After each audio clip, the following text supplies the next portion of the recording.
Iron Bowl goes Alabama's way, as it turns out. They turn the ball over like 19 times, and they still win 28-14. I give this game 2.5 Chalai on the 1 to 5 scale.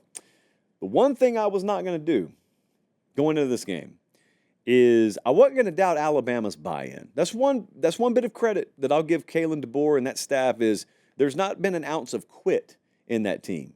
They've played very up and down, but I've not questioned the overall effort. Maybe individual efforts at times, but not overall effort. No one's mailed the season in or anything like that.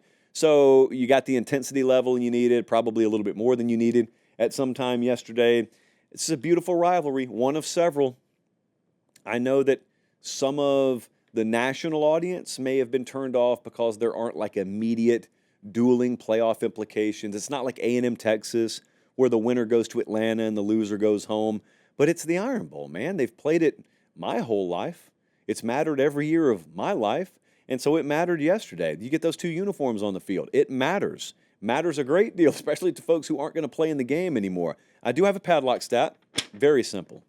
This Alabama team has been both impossible to predict and ultra easy to figure out after games all year.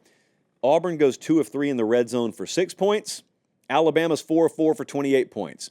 Usually, kids, that's a pretty good indicator if they show you the answers to the test on Friday and you see part of it and that's what you see. Usually a pretty good indicator Crimson team's going to win there. The run game was there, so the rest didn't matter. That's the other thing about Bama, that if you know, you can forget all the rest. They can even turn the ball over. It doesn't matter. If the run game's there, they've had 7 turnovers in their last 2 games now. One game, they couldn't run the ball. They got embarrassed. The other game, they could run the ball, and they won. It starts with the quarterback position. It ends with the quarterback position. Paper popper stat number 2. Jalen Milroe, in 9 wins this year, has averaged nearly 77 yards rushing per game. That's in the wins. Runs the ball 77 yards per game. In the 3 losses, 9.3 yards per game. Not per carry, per game. Just a mind-boggling stat. But, yep, it's right there in front of God and everyone. Hugh Freeze, what do we think? What are we thinking about the Auburn head coach there? Yes? No? Thumbs up? Thumbs down? Thumbs in the middle? I'm thumbs in the middle. Thumbs in the middle. Give me the indifference. Give me the fence ride on Hugh Freeze right now. He's got to get it done in 2025. He's got to get it done. A lot of you are watching right now. A lot of you Auburn fans, Alabama fans, college football fans watching right now. Make sure you subscribe to the channel because that's how we keep this free, because we do this show all year round, and we would love to keep it free. And you guys already do that. I just ask those of you who haven't. It's free, and it doesn't really matter to you. It matters to us. So click that subscribe button, if you will. Hugh Freeze has to get it done in 2025. He's finishing year 2, 5-7.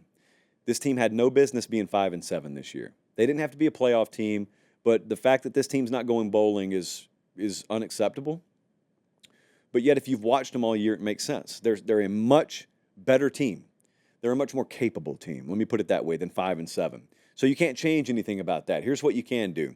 You can take the fact that you're not going to be in the playoff, you're not going to be in bowl season, and you can say, okay, we got nothing else to focus on but retooling our staff if we need to, but retooling this roster, which we have to do. We got to go find a quarterback. I think everyone understands the quarterback for Auburn in 2025 is not on the roster right now. At least I would say that. They are, as of right now, if you look at the 24/7 Sports Team Talent Composite, which is a very broad strokes tool, take it for what it is, please. They are number 18 in the country in just overall team talent. Good players on the roster. Not great, but it's a nice, solid roster. The last 3 recruiting classes, 18th, 10th, and this current one is ranked top 5. Signing day, by the way, this Wednesday. So they are on pace to sign yet another highly ranked class, solid foundation built. They played a lot of young guys this year. They're going to go outside for their quarterback. Who's it going to beat? Don't know. When's it going to happen? Don't know. But they've got to make major strides in 2025. If they don't, he doesn't deserve to have any more length of rope. And I think he gets that, and that's fair. That's in the portal era. Look at that sunset. Wow. In the portal era, they give you 3 years. And some don't get 3. So they give you 3 years at a place like Auburn. That's fair. The whole Alabama college football playoff picture right now. At FanDuel, they have odds about whether these teams will make the playoff or not. Bama is currently plus 110 yes, minus 134 no. So for those of you who don't know what that means they are slightly more likely to not make it than to make it. But it's not a big gap. So the betting markets right now, they're very much on the fence, leaning slightly no, but it's very much up in the air. And listen, that's before Conference Championship Saturday. So if you're a Bama fan, you basically just pull for SMU this Saturday. And if they win, then it's you, it's South Carolina, it's Miami, it's Ole Miss. I'm going to talk about that later in the show, but you got to like your chances a whole lot better, obviously, if SMU wins.